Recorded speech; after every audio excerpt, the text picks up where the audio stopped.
বুঝতে পারছি তুমি একটা খেলা খেলতে যাচ্ছ। সাহেব ওনাকে নিয়ে নেন। জি। আপনি যেহেতু দেখেছেন, কথা বলেছেন, আমার কোনো আপত্তি নেই।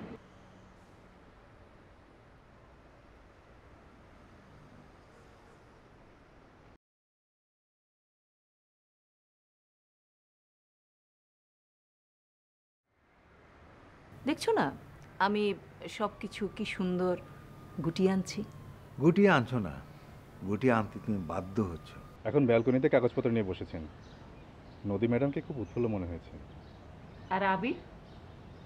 ম্যাডাম, বেশি দামে কিনলে আমাদের বোকামি হবে, পরে পোষাতে পারবো না। আমি জানি সেটা, কিন্তু সেটা হলেও তো আমরা আবিরকে এই ব্যাপারে দোষারোপ করতে পারবো না। হুম, আপনি এসব নিয়ে একদম ভাববেন না। আপনি ওদের দিকে খেয়াল রাখবেন আর খুব সাবধানে থাকবেন, ওরা যাতে বুঝতে না পারে আপনি ওখানে আছেন। ঠিক আছে? ঠিক আছে ম্যাডাম, আপনি ভাববেন না, আমি সাবধানে থাকবো। তাহলে রাখি ম্যাডাম। ঠিক আছে।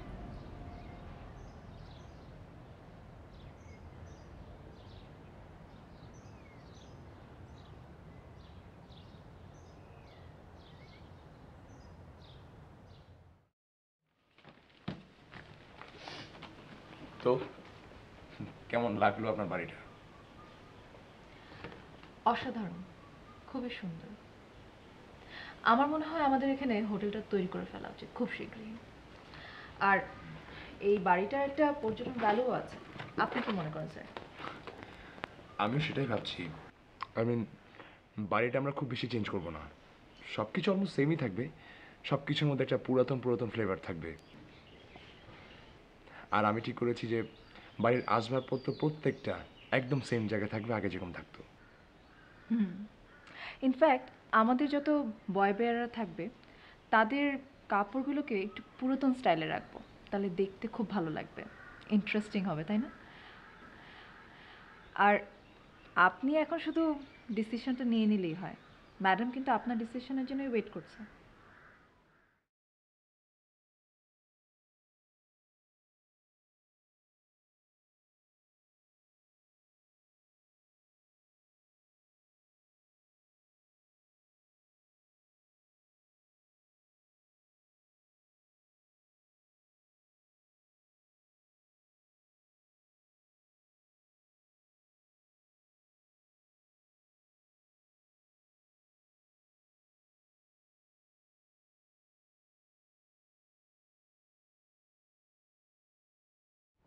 আমি কি তোমাকে তুমি বলতে পারি?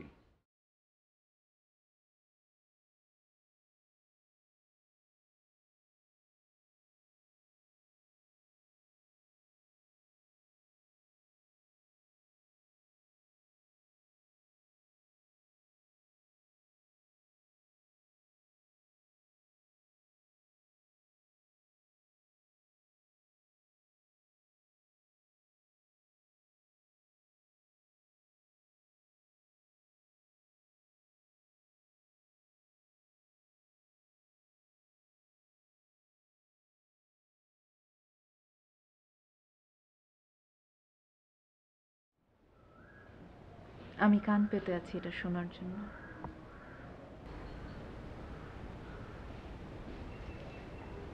সত্যি?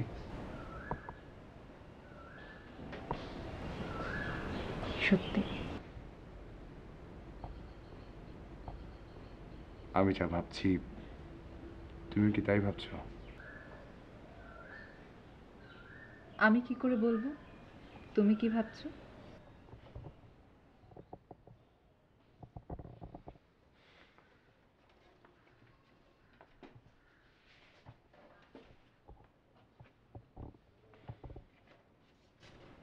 তুমি কি জানো, মা চাই তোমার সঙ্গে আমার একটা সম্পর্ক হোক। না, জানি না। তবে যদি জিজ্ঞেস করো আমি কি চাই, তাহলে বলবো তোমাকে।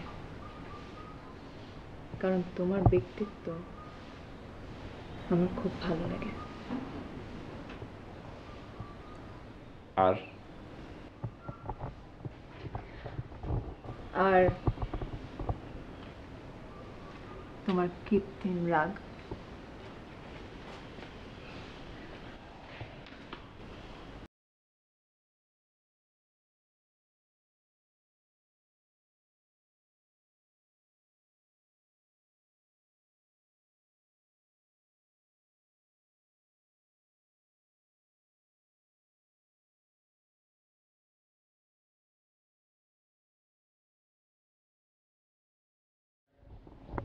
তুমি জানো মা তোমাকে কেন পছন্দ করে?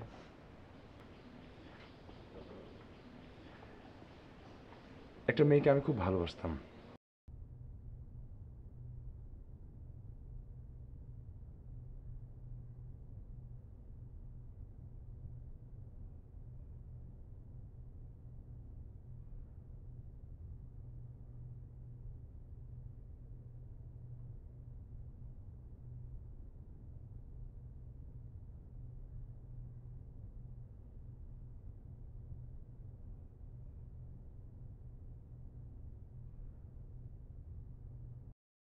কিন্তু মা মেয়েটাকে মোটেও পছন্দ করতো না। মেয়েটা আমাদের অফিসেই জব করতো। খেয়া? ইয়েস, খেয়া। তুমি তো দেখি সব জানো। কিভাবে জানলে? অফিসে প্রায় তার কথা বলে, মিথ্যাচার। এই কারণেই তাকে বের করে দেয়া হয়। মিথ্যাচার। মা মোটেও মিথ্যা সহ্য করতে পারেন না, ইনফ্যাক্ট আমিও না। কিন্তু কিন্তু তারপরও কেন যেন ওর মিথ্যাচার আমার খুব ভালো লেগে যায়। ও বিবাহিত জেনেও আমি তাকে ভালোবেসে ফেলি।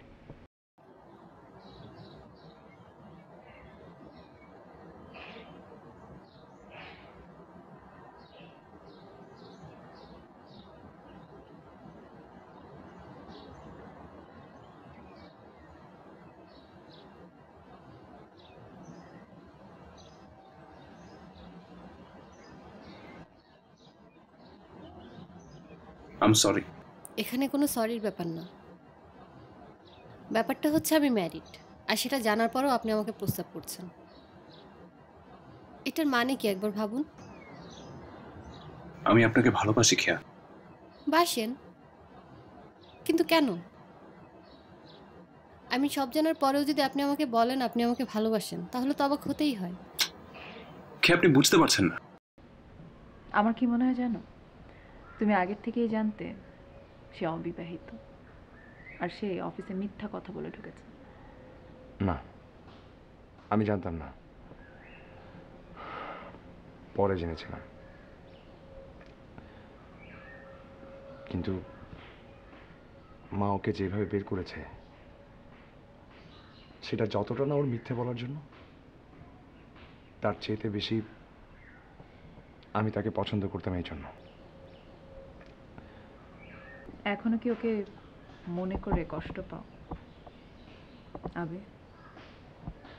কষ্ট না, কষ্ট পাবার তো কিছু নেই, কিন্তু তারপরেও সবকিছু একটু অন্যরকম ভাবে হতেই পারতো।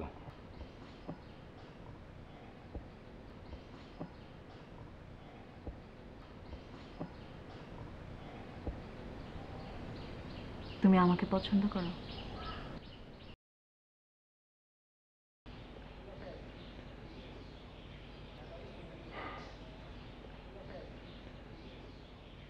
আমার মাঝে মাঝে মনে হয় আমার মন তোমাকে চায়, কিন্তু যদি মা না চায়? আমি চাই না আমার কারণে আমার মা বাবা কেউ কষ্ট পাক।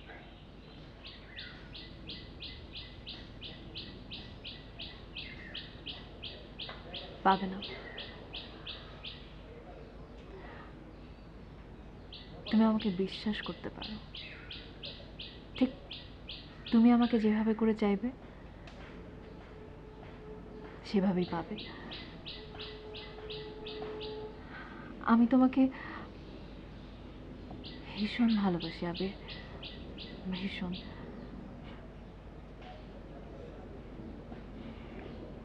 আমিও চাই তোমাকে অনেক বিশ্বাস করতে, কিন্তু কিন্তু তোমার ভেতর থেকেও যদি কোনোদিন কোনো মিথ্যা বেরিয়ে আসে? চিন্তা করো না, আমি সব কিছু ঠিক করে দেব, সব কিছু।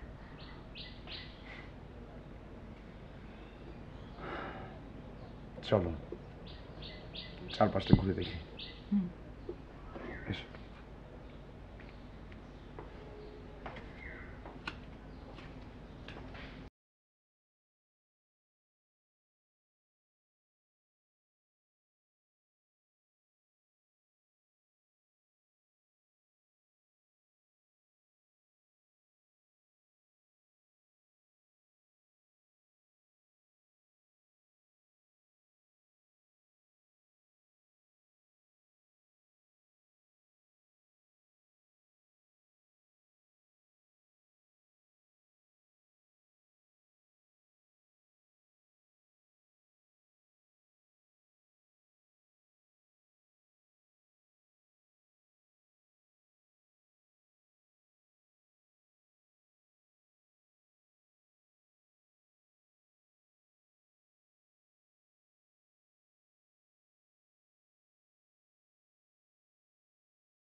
হ্যালো, হ্যালো, কেমন আছো শশী?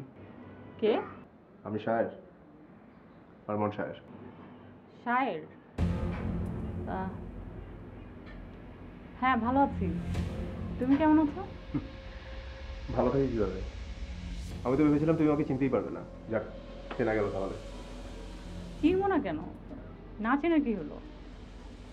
আচ্ছা, তুমি কি এভাবে চলে যাবে? অ্যাটলিস্ট তুমি আমাকে বলে যেতে পারতো। ইভেন তুমি মতিন ভাইকে পর্যন্ত জানাওনি। এটা কিন্তু অফিসিয়াল ভাবে হতে পারতো, পারতো না? অনেক কিছুই হতে পারতো শশী, কিন্তু সব তো আর হয় না। আমরা ভাবি এক আর হয় আরেক। আমি তো ভেবেছিলাম তোমার সাথে কিছু একটা হবে, হলো কই? ও প্লিজ শায়ের, এসব কথা বাদ দাও। আমিও ভালো আছি, তুমিও ভালো আছো। হ্যাঁ, আমি চেয়েছিলাম তোমার জন্য কিছু করতে, কিন্তু পারিনি। তুমি সেটা করতে দাওনি। আচ্ছা শশী, তোমাকে একটা কথা বলি। তুমি যে কারণে আমাকে চড় মেরেছিল, ব্যাপারটা কিন্তু একটা ষড়যন্ত্র ছিল। অয়নের সাথে আমি তেমন কিছুই করিনি। ও অনেক চেষ্টা করেছিল ছলে বলে কোঝলে আমার কাছ থেকে স্ট্রিট সং অ্যান্ড নাইটের আইডিয়াগুলো নিতে, বাট আমি দেইনি।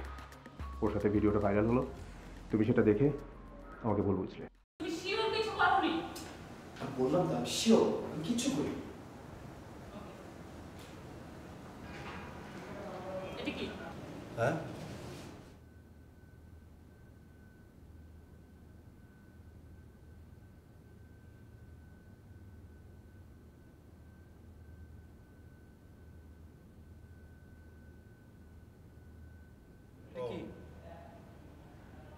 না, এটা তো কিছু না। ওই ওকে একটা কাজ দিলাম, সেজন্য খুশি হয়ে ও আমাকে একটা হাঁক দিল, এই তো, তেমন তো কিছু না। সামান্য একটা প্রোগ্রামের জন্য তোমাকে ইমপ্রেস করে হাত করলো, আর তুমি খুশিতে খুশিতে হাতটা নিয়ে নিলে না? এখনই যদি এই অবস্থা হয়, তুমি তুমি পরে না জানি কি কি করবা? আর কি করবে, মানে আর কি করার আছে বলো? জানো না, একটা বস্তির মেয়ে কোথা থেকে আসছে একটা প্রোগ্রামের জন্য তোমাকে হাত করলো, আর তুমি খুশিতে খুশিতে হাত অ্যাকসেপ্ট করলে? হ্যাঁ শায়ের, তুমি না কোনোদিনও বদলাবে না। এসব কথা বাদ দাও, তুমি আবার নতুন করে শুরু করো। বাই দ্য ওয়ে, তুমি জয়েন করেছো কোথায়? আপাতত আছি এক জায়গায়, এখন বলছি না, পরে বলবো। ওকে। আচ্ছা, ওই স্ট্রিট সং অ্যাট নাইটের কি অবস্থা? শায়ের, এইসব কথা বাদ দাও। রেডিও ইন্টারনাল বিষয়ে আমি কোনো কথা বলতে চাচ্ছি না। আচ্ছা, তিথির ব্যাপার, মানে তিথির সঙ্গে তোমার ঝামেলা মিটেছে? না, তবে একটু চেষ্টা চলছে, খুব শীঘ্রই হয়তো একটা ব্যবস্থা হবে। তিথি,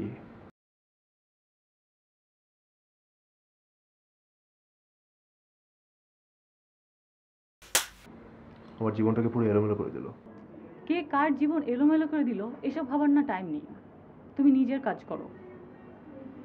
আমি তোমার ভালো ফ্রেন্ড হিসেবে বলছি, নিজেকে চেঞ্জ করো। তোমাকে না বিশ্বাস করতে কষ্ট হয় শায়ের। বিশ্বাস হয় না। আচ্ছা শশী, আমি কি তোমাকে মাঝে মাঝে ফোন করতে পারি? অনেক মিস করি তোমাদেরকে। হ্যাঁ শিওর, হোয়াই নট। আমরাও তোমাকে অনেক মিস করি। কিন্তু কি জানো, তোমার চলে যাওয়ার কারণে সবাই যখন আমাকে দোষ দেয় তখন অনেক পেন লাগে। তোমার কি মনে হয় যে এর মধ্যে তোমার কোনো দোষ নেই? আর শায়েরের বিরুদ্ধে যারা কমপ্লেন করছে তাদের কোনো দোষ নেই? শায়েরকে তো প্রশ্রয় দিয়ে তারাই যারা ওর কাছ থেকে প্রোগ্রাম আশা করে। এসব তথ্য কি আমি জানি না? আমি সব জানি। এই ব্যাপার নিয়ে যখন মতিন ভাই আমাকে বলে তখন না অনেক বেশি খারাপ লাগে। বাই দ্য ওয়ে, বাদ দাও শায়ের, ভালো থাকো, আবার কথা হবে। হ্যাঁ ঠিক আছে, গুড বাই।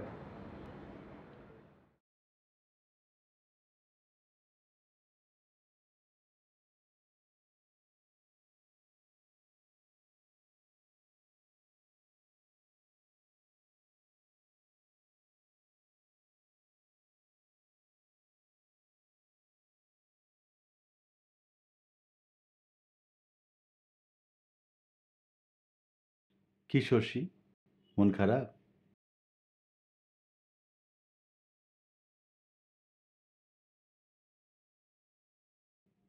তোমার যদি মন খারাপ না হতো তাহলে একটা জিনিস দেখতে পারতাম না। কি? থাক। আহা, থাকবে কেন? বলেন না অর্ক ভাই।